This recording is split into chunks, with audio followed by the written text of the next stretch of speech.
Listen here, this ain't no house party. Shit. Y'all ready to drink? Y'all ready to sweat till y'all stink? You want some?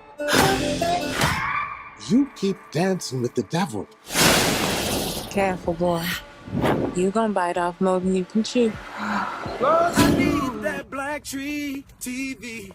I need that black tree TV. I need that black tree TV. Black Jamal tree Finkley, TV. Black Tree TV. When I first started watching this, right, the first thing I thought about was, like, how did you emotionally navigate? I mean, you're on this cotton field in Louisiana, supposed to be Mississippi, but how did you navigate directing people to like pick cotton, like emotionally? And how did you deal with that trauma as a director?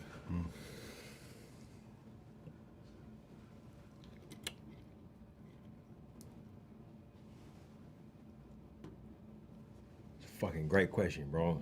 All right, so, I'm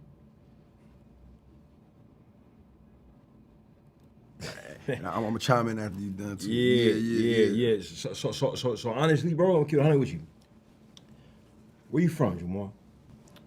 Decatur, New York. Okay, so you from the South? Yeah. And, okay, so I'm from the West Coast, bro. We're on the cotton fields where I'm from. They gonna, California is a big agricultural state, but it's it's pecans and almonds and you know what I'm saying, avocados, it's certain things you can't grow in Cali, right? So I got to 35, you know what I'm saying, and I've been all over the world, P. Like I've been everywhere. Like it's only a few continents I haven't been to, and it took me working on Black Panther Wakanda Forever, where we had to go shoot a scene in a sand quarry for the Shuri and Namor confrontation at the end of the film, and I was my driver was blasting me through we had to go out to Byron, Georgia. My driver was blasting me through the fields, and I turned and looked, and I seen cotton for the first time, and I immediately was like, "Hey, pull over," you know what I mean, like cause I had never seen it. And I felt guilty, bro. Like on everything I love, I felt like an overwhelming sense of guilt, man. For me having been everywhere I had been, you know what I'm saying, and not been there. Does that make sense? Yeah. So I went. I hopped out the. I don't know who it was. Apologies, whoever. You know what I'm saying. I went out and took some, bro. You know what I'm saying. Took it home with me. Just on the strength of how many stories I heard about that and what we went through and for how many generations, that was all we could do, in the recent generations, quote unquote, escape from that, you know what I mean, so for me, like this film, it deals with that, bro. It looks at an era that's like maybe difficult to look at. We've been trained not to look at. We've been trained not to think about. We've been trained not to interrogate, due to a lot of that guilt and frankly shame. You know what I'm saying? But through my research with this film, I realized, man, that guilt and shame is a little bit of a lie. You know what I'm saying? Like, and though our people was dealing with all that they dealt with at that time, right?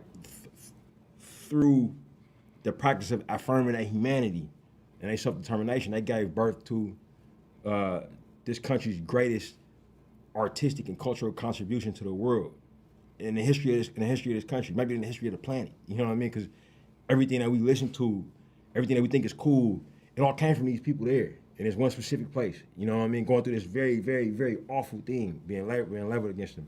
So I had to embrace it. Honestly, my wife, Ryan Coogler, produced the film with me. She made sure that we had therapists on set, and look, man, we got to work, bro. You know what I'm saying? And telling these stories, you know what I mean? And it's our people's story. It's what our people were dealing with at the time. No, it's a horror fantasy film. You know what I mean? It has real elements to it. Yeah. And these musicians at these times, man, they were sharecroppers. I mean, that was their world. That was their get down.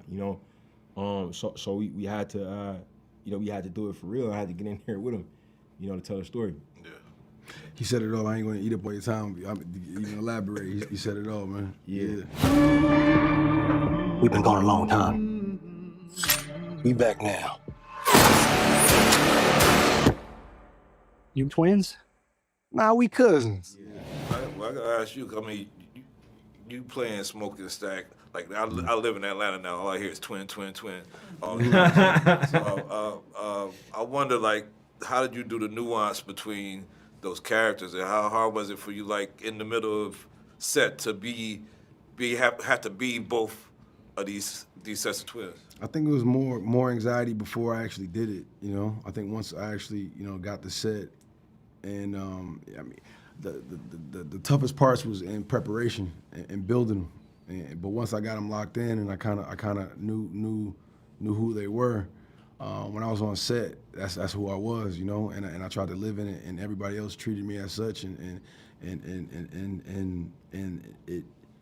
I think one of the more challenging parts was just the time, you know what I'm saying, to be able to like go from one into the other, you know what I'm saying, especially when they're both in the same in the same shot, in the same scene.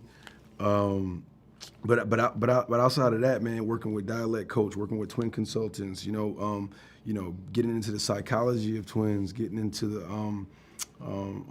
and the mannerisms, how they walk, where they carry their childhood trauma, you know what I'm saying? Like what hurts them, where do they love from, what's their insecurities, all that, what are their dreams, and it was great because you had these two other pieces to them. You had the twins, and then you had the significant others. And one was like, if you're looking at Smoke would be the groom, to Annie, but he's also kind of like the best man to Stack and Mary. You know what I'm saying? And he's like, and then like vice versa to Stack. So you had these like this quadrilateral relationship, you know what I'm saying, that was going on in the movie, because they both had feelings about the other's choices and who they loved, and that was a really fun, complex, layered thing to do, because I'm working with really, really great actors, and they question and they challenge everything, and I got a great director that helps us navigate through those things. And man, it was an experience, bro, that I get emotional just talking about it, because it's so much. I can't even get to all the things that we went through in order to achieve what we did. Man, I could talk to y'all about this forever if we had time. I got so many other questions, man, but I just had to say, both of y'all together, I know like Twinkie brought y'all together on Fruitvale and everything else, but y'all grown up in this thing together, and y'all do the best work out of each of y'all together, man, whether it's Oscar or Adonis or Killmonger or now Smoking Stack, man. I just love whatever synergy y'all got together. I can't wait to see all the other stuff y'all make together. Man, it means a lot, bro. Man, I feel that, bro. Man.